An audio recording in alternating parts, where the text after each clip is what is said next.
국가 창업 시대.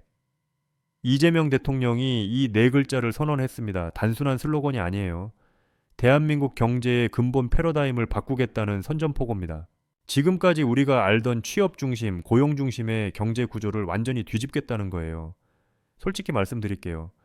처음 이 뉴스를 접했을 때 여러 생각이 교차했습니다. 이게 정말 가능한 건가? 그냥 정치적 수사 아닌가? 근데 연설 내용을 뜯어보니까 단순히 무시할 수 없는 맥락이 있더라고요. 왜 지금 이 시점에 창업을 말하는지 그 배경을 이해하면 이 선언이 다르게 보입니다. 오늘 영상에서는 국가 창업 시대가 뭔지, 왜 나왔는지, 그리고 이게 정말 우리 삶을 바꿀 수 있는지 냉정하게 분석해 보겠습니다. 찬성이든 반대든 일단 제대로 알아야 판단할 수 있으니까요. 시작하겠습니다. 먼저 왜 지금 창업 얘기가 나오는지 배경부터 짚어볼게요. 이걸 이해해야 전체 그림이 보입니다. 우리 부모님 세대 기억나시죠? 70년대, 80년대에 학교 나와서 공장 들어가면 됐어요. 대기업 들어가면 평생 직장이었습니다. 열심히 일하면 월급 오르고, 집 사고, 애들 대학 보내고, 은퇴하면 연금 받고. 이게 정상적인 인생 경로였어요. 평범하게 살아도 중산층이 될 수 있었습니다. 지금은요? 완전히 다른 세상이에요. 평범하게 살면은 중산층이 아니라 빈곤층으로 밀려납니다. 아무리 열심히 해도 집은 못 사고, 결혼은 포기하고, 노후는 막막하고, 이게 지금 20, 30대가 마주한 현실이에요. 왜 이렇게 됐을까요? 구조가 바뀌었기 때문입니다. 경제학자들이 K자형 성장이라고 부르는 현상이 있어요. 알파벳 K처럼 생긴 거예요. 위로 올라가는 선과 아래로 내려가는 선이 동시에 있는 형태요.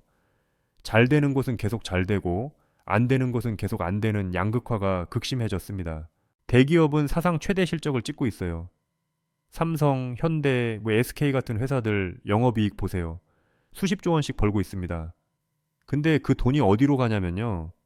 대부분 주주한테 갑니다. 직원 월급이나 신규 채용으로 가는 비중은 점점 줄어들고 있어요. 예전에는 대기업이 잘 되면 일자리가 늘었습니다. 근데 지금은 대기업이 잘 될수록 일자리가 줄어요. 왜냐고요? 자동화 때문입니다. 왜냐고요? 자동화 때문입니다. 사람 대신 기계가 일하고 소프트웨어가 일하고 이제는 인공지능이 일합니다. 기업 입장에서는 효율적이죠. 인건비 아끼니까요. 근데 노동자 입장에서는 날벼락이에요. 여기에 로봇까지 등장했습니다. 휴머노이드 로봇 아틀라스 아시죠? 현대자동차가 미국 공장에 투입하기로 한 그 로봇이요. 두 발로 걷고 두 손으로 일하고 사람처럼 생긴 로봇이 이제 공장에서 일합니다.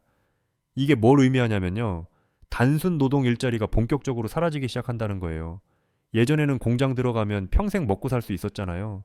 이제는 아닙니다. 로봇이 더 싸고 더 정확하고 쉬지도 않거든요. 사람이 로봇과 경쟁해서 이길 수가 없어요. 사무직도 안전하지 않습니다. 챗GPT 아시죠? 인공지능이 글도 쓰고 코딩도 하고 분석도 해요.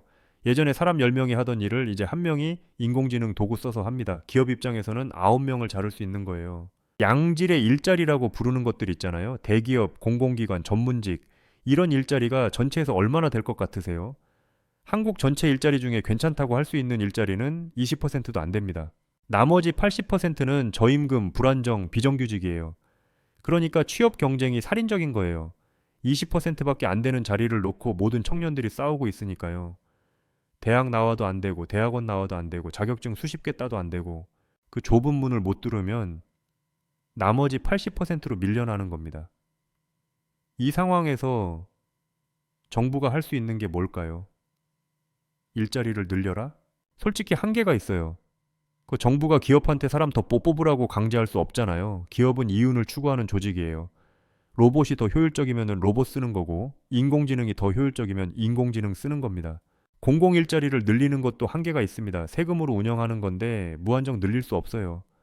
그리고 공공 일자리가 대부분 임시직이잖아요. 근본적인 해결책이 아닙니다. 그래서 나온 게 창업이에요. 발상의 전환입니다. 일자리를 찾지 말고 일자리를 만들어라. 남이 만든 자리에 들어가려고 경쟁하지 말고 내가 직접 자리를 만들어라.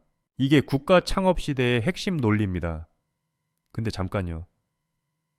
창업이 그렇게 쉬운 거면은 다들 하지 않았겠어요? 창업이 왜 어려운지부터 알아야 이 정책이 의미가 있는지 판단할 수 있습니다. 창업의 가장 큰 장벽이 뭘까요? 돈이에요. 아이디어가 있어도 돈이 없으면 시작도 못 합니다. 사무실 빌려야 하고, 장비 사야 하고, 직원 월급 줘야 하고, 초기 자본이 필요해요. 근데 한국에서 청년이 어떻게 돈을 구해요? 부모한테 받거나 뭐 은행에서 빌리거나 그 부모가 없으면요? 은행에서 빌리려면 담보가 있어야 돼요. 담보가 없으면 못 빌립니다.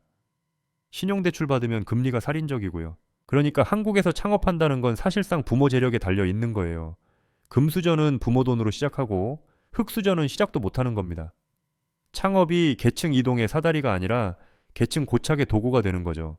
두 번째 장벽은 실패의 공포입니다. 한국에서 사업 실패하면 어떻게 되냐면요. 인생이 끝납니다. 그 빚더미에 앉고 신용불량자 되고 재기가 거의 불가능해요. 미국이나 유럽은 파산 제도가 잘 돼 있어서 실패해도 다시 시작할 수 있거든요. 근데 한국은 실패하면 낙인이 찍혀요. 패배자 취급받습니다. 그러니까 웬만하면 창업 안 하는 거예요. 공무원 시험 보는 게 더 안전하잖아요. 대기업 들어가는 게 더 안전하잖아요. 실패해도 월급은 나오니까요. 창업은 하이리스크 하이리턴인데 한국에서는 하이리스크 노리턴인 경우가 많아요. 세 번째 장벽은 생태계 부족이에요. 실리콘밸리가 왜 성공했는지 아세요? 돈만 있어서가 아니에요. 생태계가 있기 때문입니다. 벤처 캐피탈, 엔젤 투자자, 멘토, 네트워크, 인프라 이런 것들이 다 갖춰져 있어요. 창업자가 아이디어만 있으면 나머지는 생태계가 지원해줍니다. 한국은요? 수도권에 좀 있고 지방은 거의 없어요. 서울에서도 강남 테헤란로 일대에 집중되어 있습니다. 지방에서 창업하려면 인프라가 부족해서 서울로 올 수밖에 없어요. 그러면 또 주거비 문제가 생기고 자본 부담이 커지고 이런 장벽들 때문에 한국에서 창업은 일부의 영역이었습니다. 돈 있고 배짱 있고 서울에 연줄 있는 사람들이나 하는 거였어요. 평범한 청년들한테는 그림의 떡이었습니다. 국가 창업 시대가 이 문제를 해결하겠다고 나선 거예요. 구체적으로 뭘 하겠다는 건지 살펴볼게요. 첫 번째, 씨앗 창업 지원입니다. 기존 스타트업 지원 정책이 뭐였냐면요. 이미 창업한 기업을 지원하는 거였어요. 회사 차리고 사업자 등록하고 어느 정도 실적이 있어야 정부 지원을 받을 수 있었습니다. 근데 이게 문제가 뭐냐면 시작 단계에서 막히는 사람들은 지원을 못 받아요. 아이디어는 있는데 돈이 없어서 시작도 못하는 사람들 말이에요. 이런 사람들한테는 기존 정책이 무용지물이었습니다. 씨앗 창업 지원은 아이디어 단계부터 지원하겠다는 거예요. 아직 회사도 없고 제품도 없고 머릿속에 아이디어만 있는 상태에서 국가가 돈을 대주겠다는 겁니다. 그래서 일단 시작은 할 수 있게 해주겠다는 거죠. 이게 실행되면 진입 장벽이 낮아집니다. 돈이 없어서 창업 못한다는 핑계가 사라지는 거예요. 물론 모든 아이디어에 다 돈을 주는 건 아니겠죠. 심사가 있을 거예요. 근데 적어도 기회는 주겠다는 거잖아요. 두 번째, 전국적 창업붐 조성입니다. 대규모 경진대회를 열겠대요. 전국에서 아이디어를 받아서 경쟁시키고 우승하면 지원금 주고 투자 연결해주고 예능 프로그램처럼 흥미롭게 만들어서 대중의 관심을 끌겠다는 거죠. 이게 왜 중요하냐면요. 문화를 바꾸려는 거예요. 한국에서 창업이라고 하면은 뭐가 떠오르세요? 위험하다, 불안하다, 실패하면 끝이다. 이런 부정적 이미지가 강하잖아요. 이걸 바꾸려는 겁니다. 창업은 멋진 거다, 막 도전하는 거다, 성공하면 영웅이다. 이런 인식을 심으려는 거예요. 미국이 왜 창업 강국이 됐는지 아세요? 실리콘밸리의 성공 신화 때문이에요. 스티브 잡스, 마크 저커버그, 일론 머스크 이런 사람들 이야기가 계속 미디어에 나오니까 젊은이들이 나도 할 수 있다고 생각하게 된 거예요. 롤 모델이 있으니까 따라가는 겁니다. 한국도 그런 분위기를 만들겠다는 거죠. 창업 스타를 만들고 성공 사례를 홍보하고 창업이 쿨하다는 인식을 확산시키는 거예요. 세 번째, 지역 창업 생태계 구축입니다. 서울에만 집중된 인프라를 전국으로 확대하겠다는 거예요. 지방에도 창업 지원센터 만들고 투자 네트워크 연결하고 멘토링 시스템 갖추고 굳이 서울 안 와도 창업할 수 있게 만들겠다는 겁니다. 이건 지방 소멸 문제하고도 연결돼요. 지금 지방이 왜 죽어가냐면 일자리가 없어서예요. 젊은 사람들이 다 서울로 갑니다. 일하려면 서울 가야 하니까요. 근데 지방에서도 창업으로 먹고 살 수 있으면 굳이 서울 갈 필요가 없어지는 거죠. 지역 특성을 살린 창업도 가능해집니다. 예를 들어 전주에서 한식 관련 푸드테크 창업을 한다거나 강릉에서 관광 관련 스타트업을 한다거나 지역마다 강점이 다르니까 그걸 살리는 창업이 나올 수 있어요. 네 번째, 실패해도 재기할 수 있는 시스템입니다. 이게 제일 중요할 수도 있어요. 아까 말씀드렸잖아요. 한국에서 사업 실패하면 인생 끝난다고. 이 공포 때문에 창업을 못하는 거예요. 재기 시스템이 잘 갖춰지면 달라집니다. 실패해도 비탄감 받고 다시 도전할 수 있고, 실패 경험이 오히려 자산이 되는 문화가 만들어지면요, 사람들이 더 과감하게 도전할 수 있어요. 실리콘밸리에서는 실패 경험이 있는 창업자를 더 선호해요. 왜냐하면 실패해본 사람이 뭘 하면 안 되는지 아니까요. 성공만 해본 사람보다 실패하고 다시 일어선 사람이 더 단단하거든요. 한국도 이런 문화를 만들겠다는 거죠. 자, 여기까지가 국가 창업 시대의 주요 내용이에요. 그러면 이게 정말 될까요? 현실적인 문제들을 짚어볼게요. 첫 번째 의문, 모든 사람이 창업에 맞는 건 아니잖아요? 맞는 말입니다. 창업은 아무나 하는 게 아니에요. 리스크를 감당할 수 있어야 하고, 불확실성을 즐길 수 있어야 하고, 끊임없이 배우고 적응해야 합니다. 성격적으로 안 맞는 사람도 있어요. 근데 이건 정책의 한계라기보다는 원래 그런 거예요. 모든 사람이 창업할 필요는 없습니다. 창업하고 싶은 사람한테 기회를 주자는 거지, 모든 사람을 창업자로 만들겠다는 게 아니에요. 중요한 건 선택지를 늘리는 겁니다. 지금은 취업 아니면은 백수잖아요. 여기에 창업이라는 선택지가 추가되는 거예요. 창업하고 싶은 사람은 창업하고, 취업하고 싶은 사람은 취업하고, 각자 맞는 길을 갈 수 있게 하는 거죠. 두 번째 의문, 창업 지원하면 세금 낭비 아닌가요? 창업 성공률이 얼마나 되는데요? 이것도 일리 있는 지적입니다. 스타트업의 대부분은 실패해요. 통계마다 다르지만 5년 내 생존율이 30%도 안 된다는 얘기가 있어요. 국가가 돈 쏟아부어봤자 대부분 날리는 거 아니냐, 그 돈으로 다른 거 하는 게 낫지 않냐, 이런 비판이 나올 수 있습니다. 근데 창업 지원을 단순히 성공률로만 평가하면 안 돼요. 왜냐하면 창업 생태계가 활성화되면 간접적인 효과가 엄청나거든요. 예를 들어볼게요. 어떤 사람이 창업했다가 망했어요. 근데 그 과정에서 기술을 배웠고, 네트워크를 쌓았고, 경험을 얻었습니다. 이 사람이 다른 스타트업에 취업해서 핵심 인력이 될 수 있어요. 아니면 두 번째 창업에서 성공할 수도 있고요. 실리콘밸리의 유니콘 기업들 창업자 이력 보세요. 대부분 전에 실패한 경험이 있어요. 실패가 곧 끝이 아니라 다음 성공의 밑거름이 되는 거죠. 그리고 창업이 활성화되면 기존 대기업들도 긴장해요. 경쟁이 생기니까 혁신해야 하거든요. 스타트업이 새로운 기술 들고 나오면 대기업도 따라가야 합니다. 전체적으로 산업 경쟁력이 올라가는 거예요. 세 번째 의문, 정권 바뀌면 없어지는 거 아닌가요? 솔직히 이게 가장 현실적인 우려입니다. 한국 정책의 고질적인 문제가 이거예요. 정권 바뀌면 전 정권 정책 다 엎어버리잖아요. 5년 임기 안에 성과 내려고 하다 보니까 장기 프로젝트가 힘들어요. 국가 창업 시대도 마찬가지 운명일 수 있습니다. 다음 정권에서 이름 바꾸고 방향 틀고 하면은 연속성이 끊기는 거죠.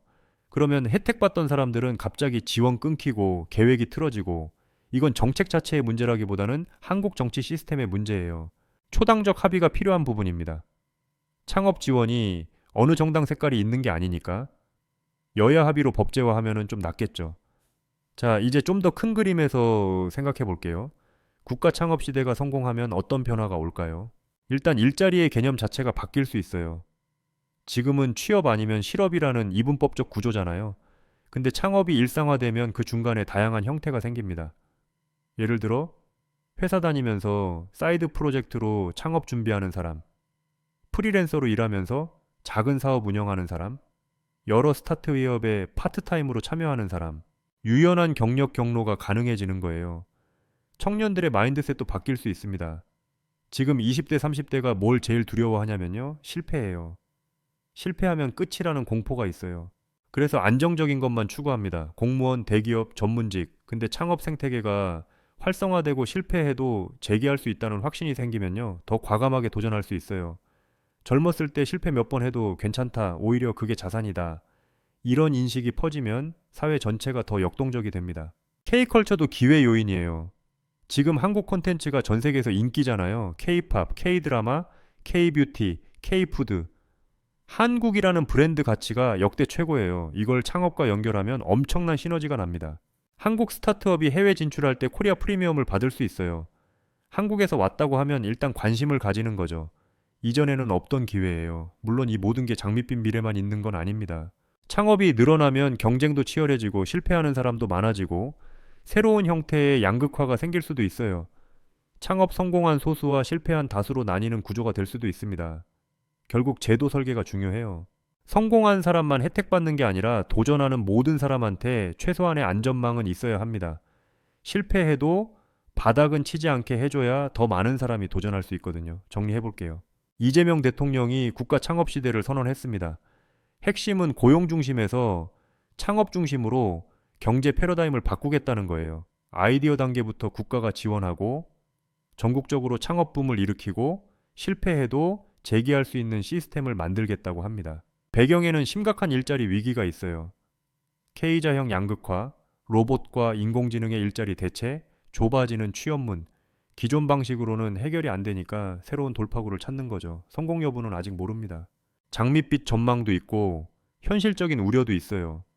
근데 확실한 건 변화가 필요하다는 거예요. 지금처럼 가다가는 청년들한테 미래가 없습니다. 창업이 답인지는 시간이 지나봐야 알 수 있습니다. 근데 적어도 새로운 시도를 한다는 건 의미가 있어요. 실패하면 교훈을 얻고 성공하면 모델이 되는 거죠. 여러분은 어떻게 생각하세요? 국가 창업 시대 기대되시나요? 아니면 회의적이신가요? 댓글로 의견 나눠주세요. 다음 영상에서 또 중요한 이야기로 찾아뵙겠습니다.